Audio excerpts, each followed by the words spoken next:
Oke, Assalamualaikum warahmatullahi wabarakatuh, teman-teman. Untuk sesi keamanan sistem dan network, kali ini kita akan mempelajari tentang Nmap ya. Nmap itu sebuah software buat mapping pemindai jaringan, itu dibuat oleh Gordon Lyon, dikenal dengan nama samarannya itu Fyodor Peskovic. Nmap sendiri itu digunakan untuk menemukan host dan layanan di jaringan komputer dengan mengirimkan paket dan analisa responnya. Jadi nanti teman-teman itu melakukan proses scanning. Nanti silakan scanningnya di UNSA atau di tempat lain. Kemudian nanti setelah itu teman-teman tahu itu apa istilahnya kelemahan dari jaringan itu apa aja. Karena Nmap sendiri itu menyediakan fitur untuk menyelidiki jaringan komputer, termasuk penemuan host, layanan, deteksi sistem operasi. Fitur-fitur ini dapat diperluas dengan script yang menyediakan deteksi layanan yang lebih canggih. Jadi, pendeteksian kerentanan dari sebuah jaringan. Jadi itu nanti sistem deteksinya digunakan untuk memeriksa kelemahan-kelemahan dari jaringan. Jadi security-nya seperti apa sih? Port mana saja yang dibuka? Kemudian setelah itu kita tahu nanti bagaimana cara menanganinya. Nmap sendiri itu dapat beradaptasi dengan kondisi jaringan termasuk latensi dan kemacetan selama pemindahan. Jadi dia cukup apa istilahnya robust ya. Nmap itu dimulai sebagai sebuah alat di Linux dan diporting ke sistem lain termasuk Windows, macOS, dan BSD. Ini sangat terkenal sekali ya. Fitur-fiturnya itu juga banyak sekali.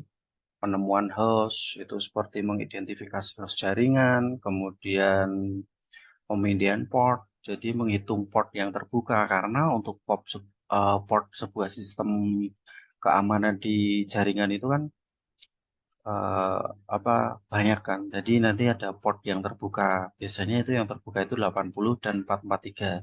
Kalau nanti ada port lain yang terbuka, kita bisa istilahnya penetrasi di situ. Jadi bisa kita hacking. Kemudian deteksi versi, jadi menginterogasi layanan jaringan pada perangkat jarak jauh itu untuk mendeteksi nama aplikasi dan nomor versinya.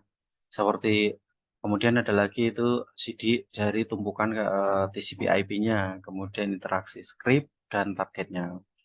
Nmap sendiri itu menyediakan informasi lebih lanjut target-target yang mau kita eksekusi ya. Jadi nanti teman-teman boleh itu targetnya unsa ID nggak masalah, tapi jangan dibombardir ya. Kalau dibombardir unsa ID-nya nanti mati, kita bingung, nggak bisa akses lagi. Jadi cuman dicek aja lah itu sistem yang lemah itu di bagian mana. Termasuk nama DNS yang terbalik, tipe perangkat dan alamat MAC itu bisa dieksekusi. Nah itu biasanya engineering network engineer itu menggunakan Nmap itu untuk mengaudit keamanan. Jadi audit keamanan perangkat atau firewall, identifikasi koneksi jaringan, kemudian identifikasi port yang terbuka, kemudian audit keamanan, penyimpanan jaringan, pemetaan, pemeliharaan, bahkan sampai ke manajemen aset. Kemudian membuat lalu lintas ke host dalam sebuah jaringan itu bisa kita analisis menggunakan Nmap karena nanti rutenya, karena nanti bandwidth-nya itu kelihatan. Kemudian menemukan dan eksploitasi kerentanan dalam sebuah jaringan. Kemudian pemindahan DNS dan pencarian subdomainnya. Nah, Nmap sendiri itu sebenarnya sudah ada pada tahun 1998. Jadi sudah lama sekali.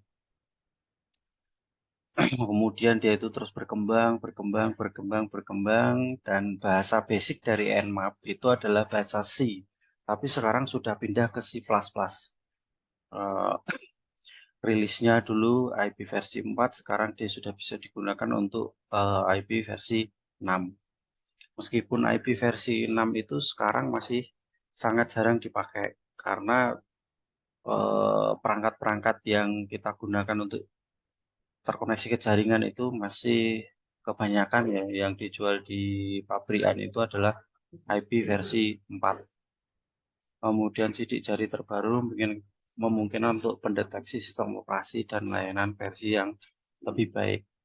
Nah, itu Nmap ya. Kemudian ini ada antarmukanya, GUI-nya.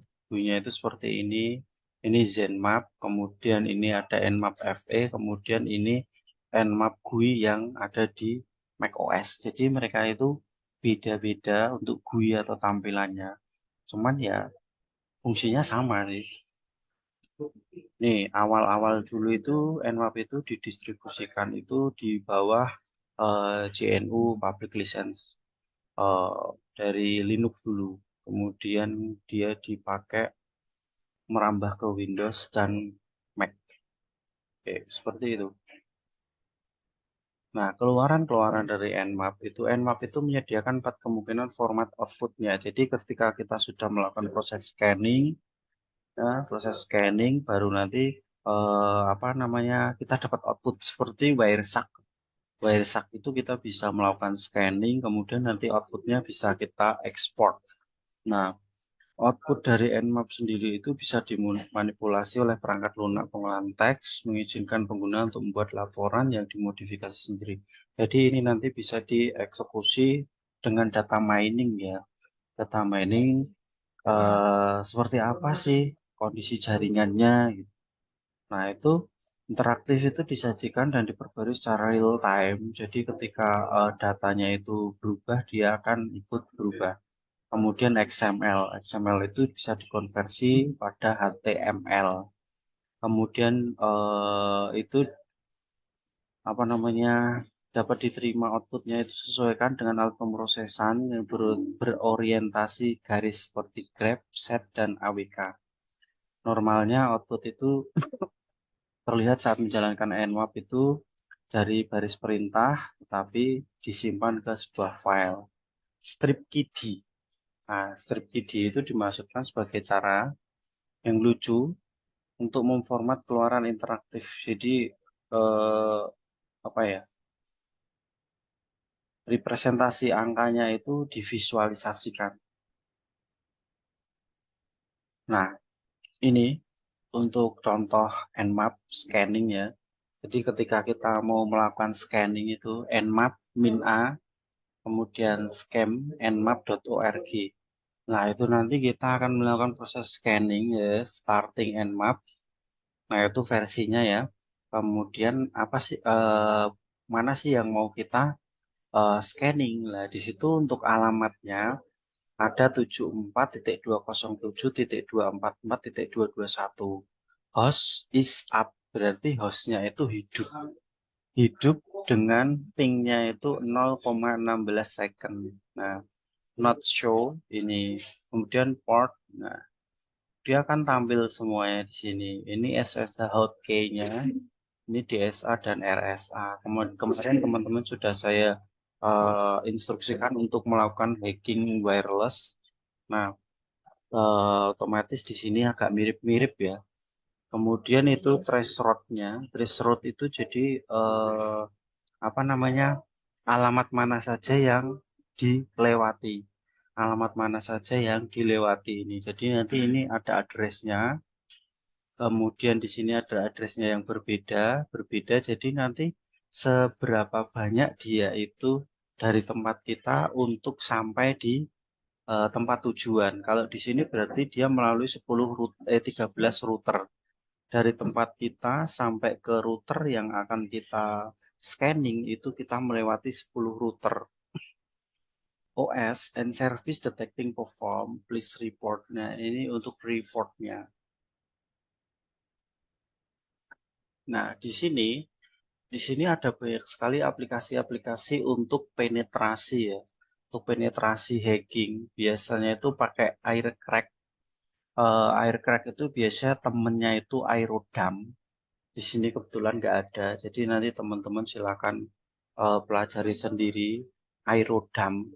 Jadi Aircrack Eng dan Aerodam, kemudian Wireshark itu ketika digabungkan kita nanti bisa melakukan aktivitas man in the middle attack. Jadi kita itu membajak istilahnya komunikasi dua orang yang kita ada di tengah-tengah. Kemudian ada aplikasi Backbox, Backtrack. Kalau Backtrack itu sistem operasi, tapi di dalamnya itu udah komplit alat untuk penetrasinya. Hyping kali Linux itu juga sama. Kismet, Kismet itu sebuah aplikasi, tapi itu biasanya kalau kemarin saya pakainya di Linux. Kemudian ada Metasploit itu untuk mengeksploitasi jaringan. Ada Nessus, Netcat, OpenFast, Sign, Security Administrator, Wireshark, sama Zmap. Zmap itu Nmap juga. Nah, untuk referensi-referensinya, teman-teman bisa ambil di sini. Ada sekitar 47 referensi. Mereka hanya membahas tentang Nmap. Jadi cukup kredibel referensi-referensinya ini. Kemudian teman-teman kalau mau download Nmap itu alamatnya di sini. nmap.org ya.